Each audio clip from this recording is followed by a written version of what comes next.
Hello प्यारे दोस्तों, मैं हूं कमलेश सर और आप सभी का स्वागत है आपके अपने यूट्यूब चैनल के एजुकेशन वाला पर। तो चलिए आज का सफर शुरू करते हैं। सपने आपके, मेहनत हमारी। आज नंबर सिस्टम का हम पार्ट 2 स्टार्ट करने वाले हैं। नंबर सिस्टम पार्ट 1 में मैंने वो वीडियो अपलोड कर दिया है। पूर्णांक संख्या, प्राकृत संख्या, प्राइम नंबर, को प्राइम नंबर, वहां से आप देख सकते हैं। अब बतलाते हैं सम संख्या। ये सम संख्या क्या है? ये तो बहुत आसान चीज है लेकिन जानना जरूरी है। सम संख्या वैसी संख्या है जो दो से कट जाए यानी विभक्त हो जाए। जैसे एग्जांपल्स में 2, 4, 6, 8, 10, 12 ये अनंत तक चलते जाती है। यानी जीरो भी सम संख्या में आपके जीरो भी आते हैं। सम संख्या का एक और पहचान है कि अगर उस संख्या को, अगर कोई सम संख्या हो, अगर 2 से आप भाग देते हैं तो शेषफल इसका हमेशा शून्य आता है, वो सम संख्या होती है। अब बहुत से बच्चे कहते हैं कि सर ये जीरो सम संख्या कैसे है? जीरो भी एक सम संख्या है।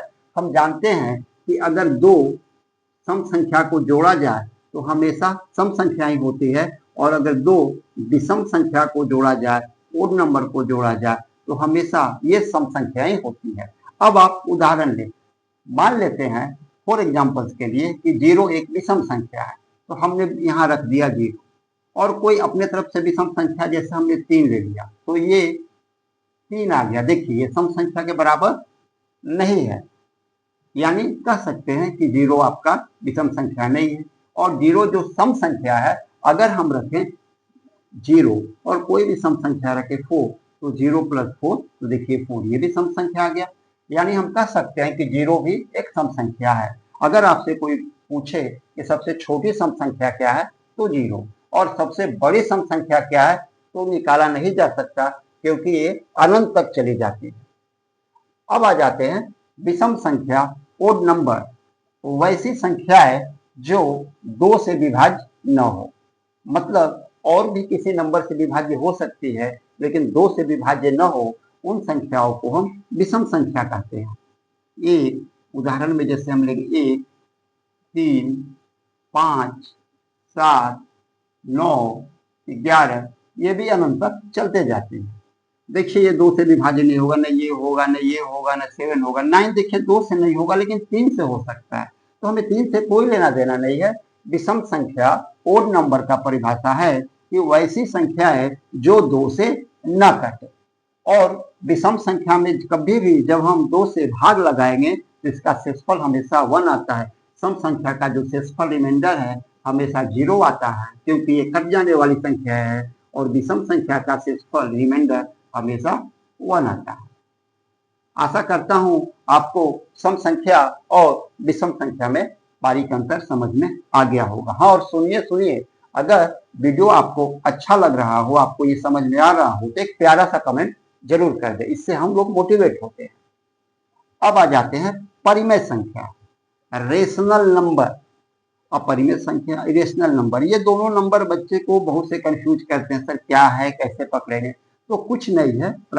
रेशनल नंबर एक सीधा सा इसका डेफिनेशन है। ये हमेशा P/Q के फॉर्म में रहेगा, और जो Q का वैल्यू है वो कभी शून्य के बराबर नहीं होना चाहिए। एक बार फिर आप सुन ले, परिमेय संख्या रेशनल नंबर P/Q के फॉर्म में रहेगा और Q 0 के बराबर न हो। और एक और कंडीशन है, जो ये P और जो Q है, P और Q है, ये इंटीजर्स होना चाहिए। ये इंटीजर्स में होना चाहिए, पूर्णांक में। जैसे क्या क्या हो सकते हैं आपके 1/2, 1/7, 3/4, 3 भी हो सकता है, क्योंकि इसके नीचे तोल मांग सकते हैं, तो P/Q के रूप में हो गया। ठीक है, ये आपके हो सकते हैं रेशनल नंबर। 7 हो सकते हैं। रेशनल नंबर का एक और पहचान है कि अगर इसके हम सेक्शन को भाग देंगे, भिन्न को भाग देते हैं, तो ये दशमलव के बाद कुछ अंक तक जाकर ये कट जाती है, यानी रुक जाती है। ठीक है, तो ये हमारे रेशनल नंबर के पहचान हुए। अब आ जाते हैं, अब आप बोलिएगा कि सर कितने बच्चे बोलते हैं कि सर √3 भी तो हो सकता है। नहीं, √3 नहीं हो सकता। क्यों? क्योंकि चलिए हम मान लिए √3 के नीचे 1 मान लिए, तो P/Q के रूप में तो चलिए हो गया, लेकिन जो रूट 3 है वो इंटीजर्स नहीं होते हैं। इंटीजर्स में केवल पॉजिटिव नेगेटिव नंबर्स होते हैं, ये रूट वाले नंबर नहीं आते, तो ये रेशनल नंबर नहीं है। ये रेशनल नंबर में है जो नीचे आपको भी पढ़ाने वाले हैं। अपरिमेय संख्या, इरेशनल नंबर, ये वो संख्या है जो ये p/q के रूप में ये नहीं लिखी जाती, p/q के रूप में नहीं लिखी जाती, उसे इरेशनल नंबर कहते हैं। और भी कह सकते हैं कि जितने अभाज्य संख्याएं हैं, प्राइम नंबर है, अगर उनको रूट में आप कर दे तो सारी अपरिमेय संख्या है।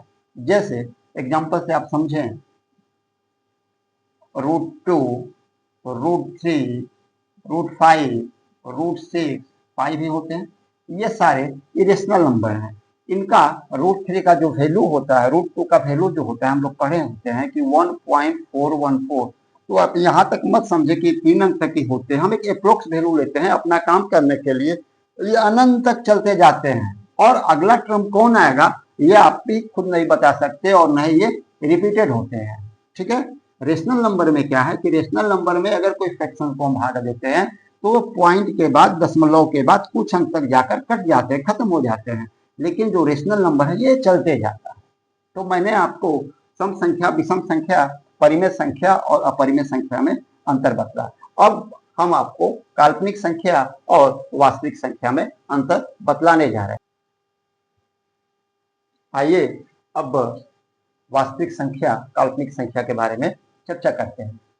मैंने एक चार्ट बना दिया है, इस चार्ट के माध्यम से आपको और क्लियर समझ में आएगा। लेकिन सबसे पहले हम रियल नंबर और इमेजिनरी नंबर देखते हैं। रियल नंबर है क्या? वास्तविक संख्या। अगर ऐसे हम कहें अपना भाषा में, किताबी भाषा छोड़कर, तो ये सभी नंबर का बोस होता है, सारे नंबर इसके अंदर आते हैं।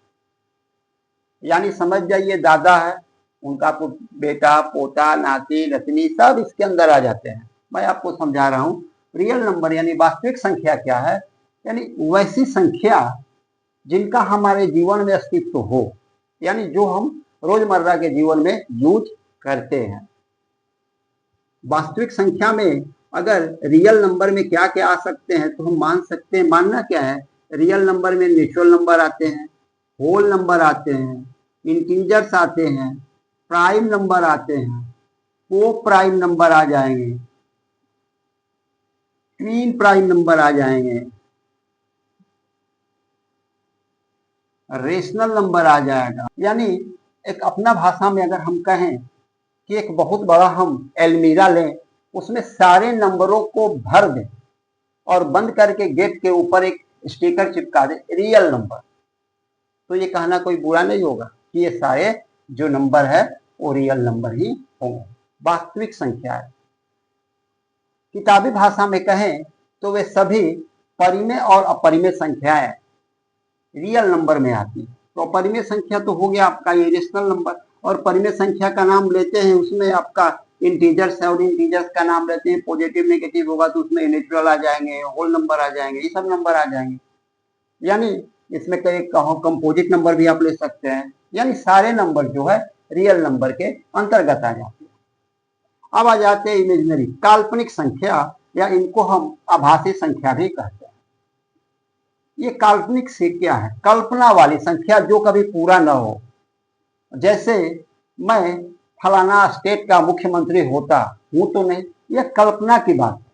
तो वैसा संख्या जिसका वर्ग करने पर भी वह ऋणात्मक वैल्यू दे, यानी नेगेटिव में हो, वैसे नंबर को हम काल्पनिक नंबर कहते हैं, काल्पनिक संख्या कहते हैं। जैसे उदाहरण के लिए √-3, √-5। क्यों? क्योंकि अगर हम इसका वैल्यू हम करते हैं तो एक यहाँ आई का यूज करते हैं, आई का वैल्यू होता है √-1, आई मतलब आयोटा। ठीक है, तो कल्पना जो संख्या होती है, ये फिजिक्स वाले इंजीनियर लोग जो है, बड़े बड़े जो रिसर्चर्स हैं, ये इमेजिनरी नंबर का प्रयोग करते हैं। यानी हम कह सकते हैं कि जो काल्पनिक संख्या है, आभासी संख्या है, हमने आपको एक बनाया है चार्ट, इसे समझिए पहले। कॉम्प्लेक्स नंबर, यही से तो पूरा कहानी स्टार्ट होता है सर। कॉम्प्लेक्स नंबर जिसको समृद्ध संख्या बोलते हैं। कॉम्प्लेक्स नंबर के दो बेटे, एक है वास्तविक संख्या रियल नंबर, एक है काल्पनिक संख्या। काल्पनिक संख्या जैसे -√3, √2 √7, अभी जो मैंने आपको बताया। अब यहाँ जाके इनका अस्तित्व खत्म हो जाता है क्योंकि आगे कल्पना होगा ही नहीं, तो ये यहीं तक यूज होते हैं। अब वास्तविक संख्या के दो बेटे, शांत और अशांत। शांत टर्मिनेटिंग, अशांत नॉन टर्मिनेटिंग। शांत मतलब बिल्कुल शांत रहने वाला बच्चा, ये समझिए, उसको जहां बैठाइए वहां बैठ जाएगा, जहां उठाइए वहां उठ जाएगा।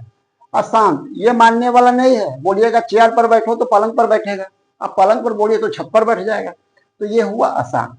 तो हम आपको टर्मिनेटिंग नॉन टर्मिनेटिंग में बारीकी अंदर समझा देते हैं क्या टर्मिनेटिंग क्या होता है, या इसको टर्मिनेटिंग डेसिमल हम कहते हैं। वैसी संख्या जो दशमलव बिंदु के बाद, या वैसा बिंदु दशमलव बिंदु के बाद कुछ हद तक जाकर खत्म हो जाए, यानी उनका अस्तित्व समाप्त हो जाए, यानी वो संख्या कट जाए, उसे हम टर्मिनेटिंग कहते हैं। जैसे 1/2, 3/4, 2/5, ये 1 2 3 है तो आप इसको ऐसे भी तो लिख सकते हैं 1.0, देखिए इसके बाद 0 है, कहानी खत्म है। 2.0, इसके बाद ये खत्म है। अगर आप 1/2 लीजिएगा यहाँ पर तो देखिए 1/2, 2 का 1 में वैल्यू देंगे डेसिमल, 2 5 जा 10, ये हो गया आपका 0.5, यानी उसके बाद भाग लगेगा ही नहीं क्योंकि रिमाइंडर जो है 0 आ गया। तो वैसी संख्याएं या वैसा फ्रैक्शन जो डिवाइड करने पर पॉइंट के कुछ दूरी तक जाकर वो खत्म हो जाए, कट जाए, वैसे संख्याओं को शांत संख्या कहते हैं। और एक बात और सुनिए, शांत संख्या का एक और जो फ्रैक्शन में रहेगा, ये तो आप पकड़ लो कि 0.0 कर देंगे तो पता चल जाएगा, लेकिन जो ये फ्रैक्शन में है, भिन्न में है, कभी कभी हम कैसे पता चलेंगे कि ये शांत संख्या है, तो याद रखिएगा जिस भिन्न का सरलतम रूप यानी सिंपलेस्ट फॉर्म के हर में, जिस भिन्न का सरलतम रूप के हर में 2 और 5 आए तो समझ जाए वो जो नंबर्स है, जो फ्रैक्शंस है, वो शांत है, वो टर्मिनेटिंग है। सरलतम रूप होना चाहिए, ऐसा नहीं कि आप ले लिए 3/15, नहीं, ये सरलतम रूप नहीं है। 3 1 जा 3, 3 5 जा, देखिए 1/5 है, अगर 1/5 का हम डिवाइड देंगे तो ये पॉइंट के बाद 1 2 3 4 के बाद ये कट जाते हैं, तो इन्हें हम बोलते हैं शांत टर्मिनेटिंग। अब आ जाते हैं अशांत नॉन टर्मिनेटिंग। तो देखिए हम यहाँ समझाएं अशांत, यहाँ टर्मिनेटिंग का आगे इसका कहानी खत्म। अब अशांत, तो अशांत जो है, अशांत के यहाँ दो पार्ट होते हैं, रिपीटिंग नॉन रिपीटिंग, आवर्ती अनावर्ती। ये दोनों अशांत हैं, लेकिन दोनों के अपने अपने सिस्टम है।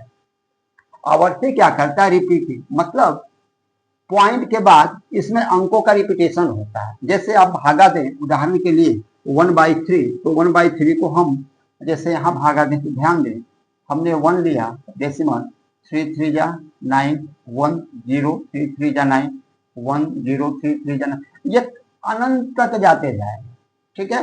तो इसको हम ऐसे लिखते हैं 0.3 बार लगाते हैं, रिपीटिंग टर्म के ऊपर बार लगा देते हैं। दशमलव के अनंत तक जाती है, लेकिन एक पैटर्न फॉलो करती है, या रिपीट होगा, ये पैटर्न फॉलो करती है।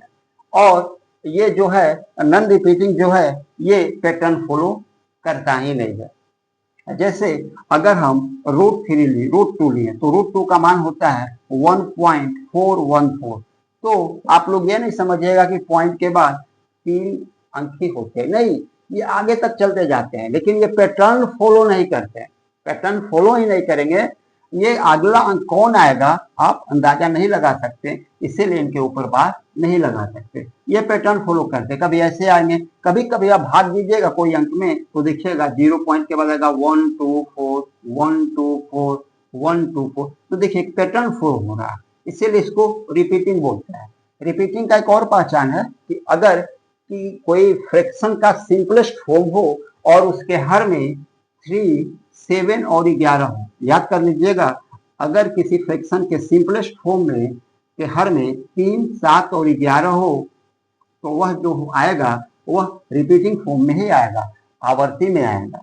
और अगर किसी फ्रैक्शन के भिन्न यानी हर में जो 2 और 5 का अभाज्य गुणनखंड 2 और 5 के रूप में मिले, तो आप दिमाग में बैठा ले वो जो संख्या होगी टर्मिनेटिंग होगी, वो आगे जाकर कट ही जाना है, लेकिन ये नहीं करते। तो कॉम्प्लेक्स नंबर के दो बात आप समझे, एक वास्तविक, काल्पनिक। काल्पनिक का यहाँ से कहानी खत्म, कल्पना का बात कल्पना में छोड़िए। रियल नंबर के दो होते हैं, टर्मिनेटिंग नॉन टर्मिनेटिंग। टर्मिनेटिंग मतलब शांत रहने वाला नंबर, ठीक है, एकदम शांत। और नॉन टर्मिनेटिंग, इसके भी यहाँ से दो ब्रांच आ गए, एक होते हैं रिपीटिंग, एक होते हैं नॉन रिपीटिंग। करता है पॉइंट के बाद नंबरों का रिपीटेशन होता है और नॉन रिपीटिंग का रिपीटेशन नहीं होता। ये अगला अंक कौन आएगा ये गारंटी कोई कह नहीं सकता, तो ये होता है नॉन रिपीटिंग। इस तरह मैंने आपको नंबर सिस्टम में जो संख्या पद्धति चैप्टर है उसमें जो छोटे छोटे डिफाइन करने वाले हैं मैं आपको बहुत आसान से पढ़ाया और आशा करता हूं कि आपको ये समझ में आया होगा। अगर आप इसे दिल से रख लें और कॉन्सेप्ट को क्लियर कर लें तो प्रॉब्लम बनाने में बहुत आसानी होगी। अगर आपको ये वीडियो अच्छा लगे तो लाइक कर दे और चैनल को सब्सक्राइब कर दे। Thank you.